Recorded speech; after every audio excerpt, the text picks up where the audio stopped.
watching Finnish Knitting Stories. Today is a slightly different episode. As you may notice, we're in our kitchen, and today I want to talk about a very interesting topic. I've been excited about it for a long time. I have tried it a few times. I'm no expert in it, but the topic is solar dyeing. So we have a free day today here in Finland, and it's rather rainy and gray day. That's why we're inside, and on this rainy gray day I want to talk about solar dyeing. It came to my mind that I wanna dye a skein of yarn naturally, and I decided to record the process for you, just in case you wanna do it with me. So basically, solar dyeing is accessible to anyone. You can do it in your home safely, and I will try to tell you how to do it and what do you need for it. I'm in no way an expert. It's more of a hobby, but let's try.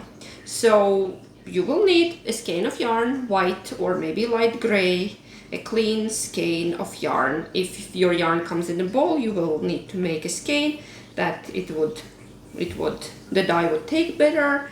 And mine is wool and nylon, so it's a sock yarn. It's a sport weight sock yarn, not a merino, just general basic wool. What else? Then I have here this cotton thread. I want to make a couple of extra ties that my skein wouldn't tangle. Scissors. I have things that I'm gonna try to use for dyeing. It could be anything. You could maybe use tea or coffee leftovers, or I have a bit of dandelion here. Avocado pits and skins are a great thing because for avocados you don't need a mordant. Mordant is the next thing that I'm using here. It's in a jar jam, don't pay attention. I have alum. It's widely accessible here in Finland. I hope it's also accessible in your country as well. But if you do not have a mordant on your hands, it's not a big deal. Then try to pick some plant with a high tannin amount in it. For example, avocados is a great example. Avocados don't need mordant. You could use pits or dried skins. I have read somewhere that it's better to dry the skins before using them for dyeing, for a jar dyeing, solar dyeing. That they work better that way, and you will have to crush them as well. I don't know, do I use pits as is or do I try to crush them? I have some leaves, some plants from our garden. Lupin, I don't know how is that in English. I have leaves of that. I have dandelion leaves, and then we will need a jar. Any glass jar will work as long as your skein fits in it. And we will need hot water. I have boiled already water. I'll reheat it when we need it. I have a glass jar like this. I have used it before. I have one jar dedicated to solar dyeing, but anyway, any jar will work. Any jar, some jam jar, it just needs to be big enough to fit your skein in. So, what we're gonna do, I'm gonna add extra ties in it. Let's say, I don't know, 3. I will be talking about it. I have tried solar dyeing a couple of times. Finnish handcrafters have been obsessed with the technique since I think last summer, because we had a couple of articles, a couple of videos made, and plant dyeing has been a handcraft technique of the year. So basically what I do, I take my skein. Here are already some ties that are put in by the... I have my stand there. Sorry, I hope it doesn't bother. Let's put it away. Let's be professional. You know. So what I'm gonna do, I'm gonna split the skein in half, twist, make an 8, and then just tie it, just in case. Cotton is good because cotton does not take dye so well. It needs different mordants, and Yeah, I wanted to show you avocado dyeing because that would be easy, but then I realized I don't have any skins. I have used them all. And the tip when you're using avocados, if you decide to use those, by the way, you should get nice pink color. Sometimes it comes out beige, but then something went wrong. Is you need to wash all the green stuff out, that there is no green stuff left before you dry it, because it will affect the color. Okay, here I have my skein.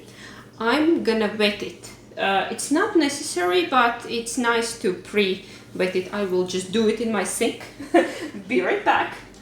I'm gonna just wet my skein of yarn. Still here.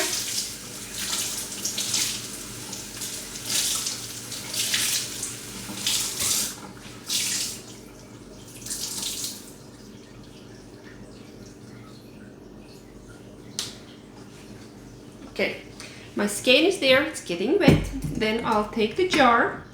And I'll put something in the bottom of it. I don't know, let's put some leaves. I have never done it with dandelions before, so I decided to give it a go. Let's see how it works. Then I'll start putting in the skein, and I'll add maybe a pit.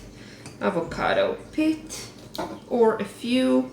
Maybe I should crush some of them as well. Some dandelions. Yeah. Some leaves. You can improvise. You can play around with whatever you have. There is no rules in this, basically. Okay, there are some rules, but I will talk about it. Let's add a couple of more pits. I don't know, should I crush them? I know they would work better as crushed pits, and then some leaves on top, and then some more avocado pits. I like to freeze mine when I'm using them for plant dyeing. I don't know, let's crush one. Let's see, does it work any better if I crush it? Do I have a... Where's my knife? Where is my good crushing knife? Hubby has been cleaning in the kitchen, that's why I can't find anything. Nothing is in a place. Dishwasher. The load just finished. Yes. Oh, warm. Warm. Of course. Let's go. Let's crush. I don't know. Will I succeed at it? Oh yeah, that's quite easy. Check. It's already a bit orangey pink inside. Let's crush the avocado pits. It's also recommended to actually dry these before using for solar dyeing, but mine came from the freezer because I had them frozen for the plant dyeing purposes. But let's see how will the fresh pits work. I will let you know. It's an experiment. It's an interesting experiment. Let's cut these up a little bit. And now let's place them. I have the whole pits there at the bottom, and we will see will there be any difference. Okay, there's some dandelions, and what I'm gonna do now, I'm gonna take alum. It's these little white granulates. Do not eat them. Do not drink them. You're supposed to put tablespoon per liter of liquid. Okay, I have a teaspoon here because this is my dedicated dyeing spoon. We do not use it in the kitchen. I'll just for good measure. And then I'm gonna add boiling water to it. If I would be dyeing just with avocados, I would not use a mordant. I would just use avocados, but as I'm using dandelions and whatever else I had there, I decided I will use the mordant, and I have it anyways. But what else has high tannin in it? I think walnuts, acorns. I'm not sure about the rhubarb root. Rhubarb root also gives nice pink color. I think that's That does not need mordant as well. I hope the sound is okay on this. I'm quite far away from the camera so you could see what... I'm just now trying to dissolve the alum in hot water until all the granulates are dissolved, and then I'm gonna pour it in here, all of that in there. And now I'm just gonna fill my jar with hot water. We fill the jar with hot water. If you're using non-superwash yarn, it's okay. Main thing that you don't agitate it. Yeah, that you don't agitate it. You let it settle for a bit, and you need to make sure that everything is covered in water. Everything is covered in water, otherwise you might get a mold problem. Yeah, so you can let it sit for a bit and then just add more water if you need to, if it feels like.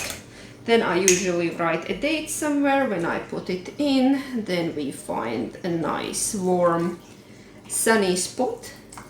Yeah, everything needs to be covered in water. We will close the jar, we will leave it in a sunny spot for 1 to 4 weeks. It's up to you really.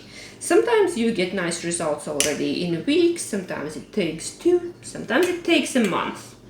But it's interesting to see how the plants, or yeah, how the color starts to spread. I will be making little videos to show you what's happening with this jar. What else you could use? You could use onion peels, onion skins. The red onion will give you a nice green, and basic onion, like the white onion, should give you yellow. Yeah. Okay, let's push these down. Let's see that everything is covered. I think I will have to boil a bit more water.